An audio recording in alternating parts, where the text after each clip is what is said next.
ওরে জাহাজ সামলা, ঝড়ে যে জাহাজ টালমাটাল, এবার নাই মাঝ সমুদ্রে ডুবে মরি। এই জাহাজ সামলা। না না, কিছুতেই তো জাহাজটাকে বাগে আনতে পারছি না। এরকম এরকম উত্তাল সমুদ্রে কোনোভাবেই জাহাজ কায়দা করা যাচ্ছে না। এই গেল গেল গেল, যা যা যা যা, ভেঙে গেল গো, এই যা।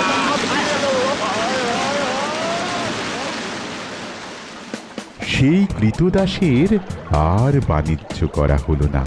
সমুদ্রের মাঝখানে তুফান উঠে জাহাজটাকে ভেঙে চুরে জিনিসপত্র লোকজন কোথায় যে ভাসিয়ে নিল তার আর কোনো খোঁজই পাওয়া গেল না। কৃতদাস কিন্তু অনেক কষ্টে একটা দ্বীপের চড়ায় এসে ঠেকল।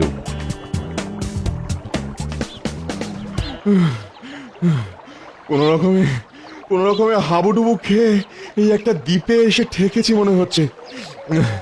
যাক বাবা, তাহলে অন্তত প্রাণে বেঁচেছি। না না না না না না, কোথাও জাহাজটার চিহ্ন মাত্র নেই, সঙ্গে লোকজনও তো কাউকে দেখছি না। কিন্তু এখন এই নির্জন দ্বীপে কি করি আমি? মনে হচ্ছে শেষ রক্ষা আর হলো না। এইখানে উফ, বাবা, এইখানে রোদে জলে পুড়েই প্রাণটা যাবে। তার উপরে পেটে দানা পানিও নেই। ও মা, বড্ড খিদে। না না, এইখানে বসে না থেকে যাই যাই, গিয়ে গিয়ে দ্বীপটা বরং একটু ঘুরে দেখে আসি।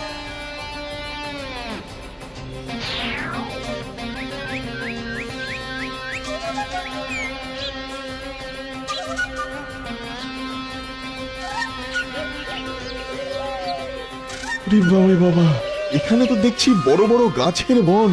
না না, আর একটু এগিয়ে দেখি।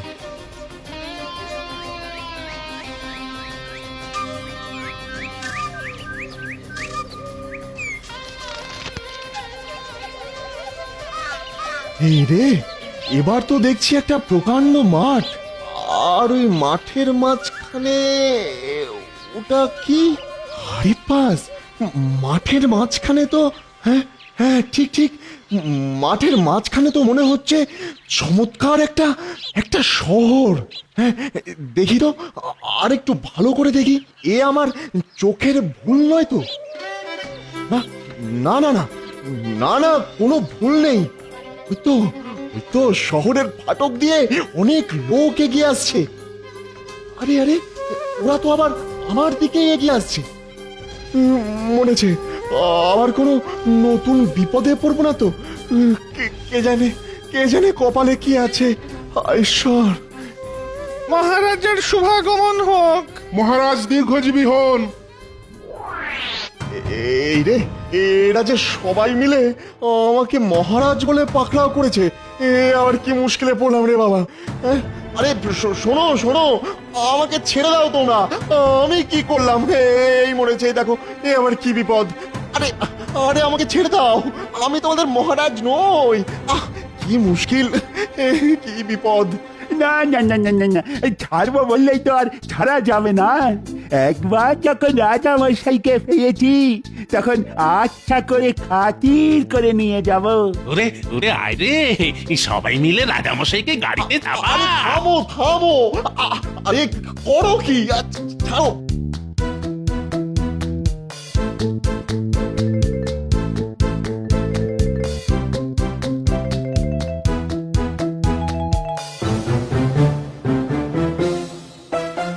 জয় মহারাজের জয়। এবার মহারাজকে মালা পরাও, বরণ করে নাও। মহারাজের যত্নের যেন কোনো ত্রুটি না হয়। এসব কি শুনছি আর কি দেখছি? না না না না, এসব তো স্বপ্ন নয়। না, তাহলে কি এদের মাথাটা খারাপ হয়ে গেছে, তাই এরকম করছে? কি মুশকিল। কি খাবেন মহারাজ? এই বলতে আজ্ঞা হোক। ফল, মিষ্টি, শরবত, যা চাইবেন তাই এনে দেবো। তারপর না হয় নরম মখমলের বিছানায় পালকের বালিশে মাথা দিয়ে ঘুমিয়ে পড়বেন, সেসবও তৈরি করাই আছে। না না না, আমি তো জেগেই আছি, আর দিব্যি জ্ঞানও আছে, আর যা যা ঘটছে সব তো সত্যিই মনে হচ্ছে। না না না না না, এখনই ওদের ধরে জিজ্ঞাসা করে দেখি যে ব্যাপারটা হচ্ছে কি। এই যে এপাশে এপাশে একবার এসো দেখি। হ্যাঁ হ্যাঁ, তুমি এসো তো। হ্যাঁ, শোনো এদিকে। বলুন মহারাজ, আজ্ঞা করুন। আচ্ছা আচ্ছা, কিরকম হচ্ছে বলো তো? আমি তো কিছুই বুঝতে পারছি না। হ্যাঁ, কেন মহারাজ, কিরকম কি বুঝতে অসুবিধা হচ্ছে বলুন, আমি না হয় পরিষ্কার করে বুঝিয়ে দিচ্ছি। হ্যাঁ, বলো দেখি, তোমরা কেনই বা আমায় মহারাজ বলছো, আর কেনই বা এরকম সম্মান দেখাচ্ছ? বলো তো খোলসা করে। মহারাজ, আমরা কেউ মানুষ নই, আমরা সবাই প্রেত গন্ধর্ব। হ্যাঁ, সে আবার কি?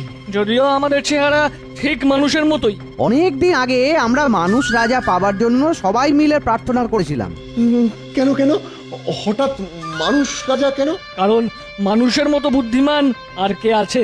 আর সেই থেকে আজ পর্যন্ত আমাদের মানুষ রাজার অভাব হয়নি। প্রতি বছর একটি করে মানুষ এখানে আসে, আর আমরা তাকে 1 বছরের জন্য রাজা করি। তবে তার রাজত্ব শুধু ওই 1 বছরের জন্যই। এই মরেছে, তারপর তারপর সেই রাজার কি হবে? কি আবার হবে, বছর শেষ হলেই তাকে সব ছাড়তে হবে। তাকে জাহাজে করে সেই মরুভূমির দেশে রেখে আসা হবে, যেখানে সামান্য ফল ছাড়া আর কিছুই পাওয়া যায় না। সর্বনাশ, এ তো মহা গেঁড়াকলে পড়লাম দেখছি। গেঁড়াকলের আর কি দেখলেন? সে তো সেখানে গেলেই টের পাবেন। সারাদিন হাড় ভাঙা খাটুনি খেটে বালি না খুঁড়লে 1 ঘটি জলও পাবেন না। সে না হয় হলো, কিন্তু তারপর তোমাদের চলবে কি করে? কেন চলবে না? আবার নতুন রাজা আসবে, এরকম তো বছরের পর বছর চলে আসছে। বেশ, সব বুঝলাম সব। তবে একটা খবর দাও দেখি, তোমরা এর আগে তোমাদের রাজারা কি রকম স্বভাবের লোক ছিলেন? সে আর কি করি বলুন, তারা সবাই ছিলেন অসাবধান আর খামখেয়ালি। খামখেয়ালি বলে খামখেয়ালি, সারাটা বছর সবাই শুধু জাঁকজমক আর আমোদ আহ্লাদে দিন কাটাতেন। হ্যাঁ, বছর শেষে কি হবে কেউ সে কথা ভাবতেন না। বেশ, তোমরা এখন যাও। কিন্তু বছর শেষে আমার যে কি হবে সেটা ভেবেই তো আমার ঘুম উড়ে গেল। না, যেভাবেই হোক বাঁচার জন্য কোনো না কোনো একটা উপায় বের করতেই হবে। হ্যাঁ, ঠিক, উপায় একটা বের করতেই হবে।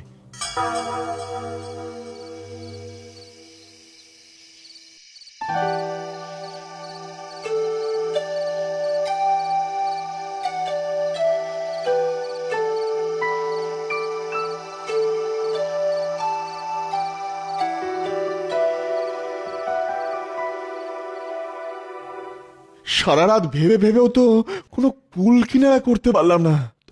তবে যাদের ডেকে পাঠিয়েছি, দেখি তারা কোনো কাজের কথা বলতে পারে কিনা।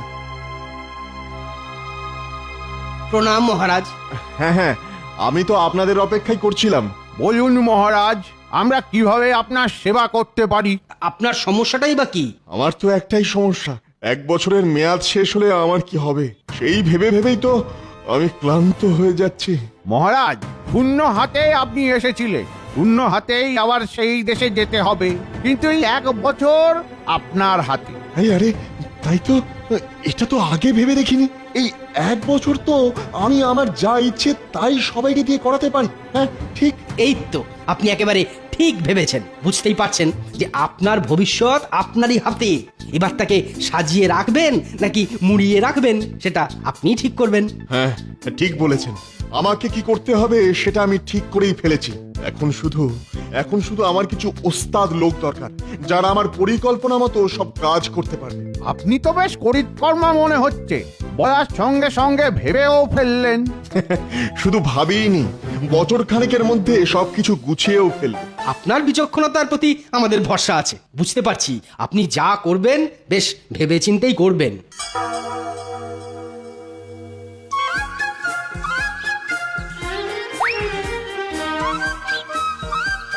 হ্যাঁ রে, মহারাজ তো দেখছি বেশ কোষ মেজাজেই আছে। তাই তো দেখছি, কিন্তু এবার তো বছর শেষ হবে, এবারই বুঝতে পারবে কত ধানে কত চাল। ঠিক বলেছিস, যখন এই মরুভূমির মধ্যে দিয়ে পড়বে তখনই বুঝবে। এই তো এবার সময় হয়ে গেল, দেখ না এবার কি হয়। মহারাজ, আজ তো 1 বছর পূর্ণ হলো, এবার যে আপনাকে সবকিছু ফিরিয়ে দিতে হবে।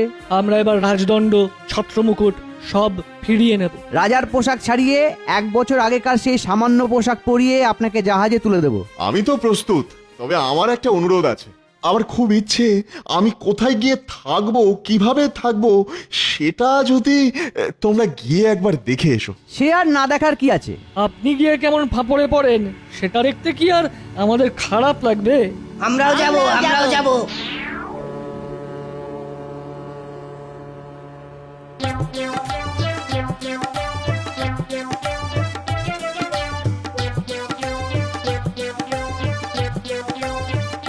আরেকবার।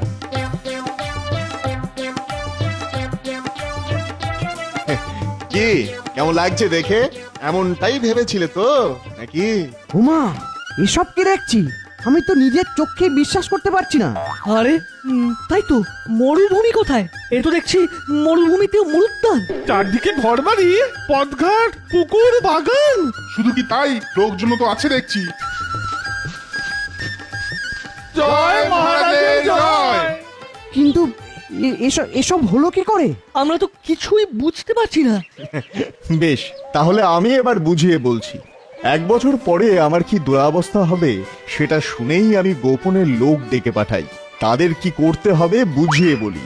বিদেশ থেকে জাহাজে করে সমুদ্র পথে মালপত্র আনাই।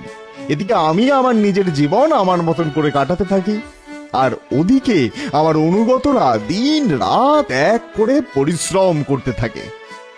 একের পর এক বাড়ি ইমারত গড়িয়ে তুলি, ফুলের বাগান আর চাষের ব্যবস্থা করে ফেলি। মাঠের পর মাঠ সোনালী ধানে ভরে যায়। লোক লস্কর, জিনিসপত্র, গাছের চারা, ফলের বীজ আর বড় বড় কল কবজা পাঠিয়ে আমি জায়গাটাকে কেমন সাজিয়ে গুছিয়ে নিয়েছি। হ্যাঁ, সেটা একবার নিজের চোখেই দেখো তোমরা। হ্যাঁ, নিজের চোখেই দেখো। সত্যি আপনার তুলনা হয় না। এমন বুদ্ধি খাটালে জীবনে শুধু আনন্দই আনন্দ। আপনি সত্যি মহান। এরপর সবাই মিলে আনন্দ উৎসব করে শাঁখ ঘণ্টা বাজিয়ে সেই রাজাকে সিংহাসনে নিয়ে গিয়ে বসালো। যে রাজার 1 বছরের জন্য রাজত্ব সামলাবার কথা ছিল, তিনি সারা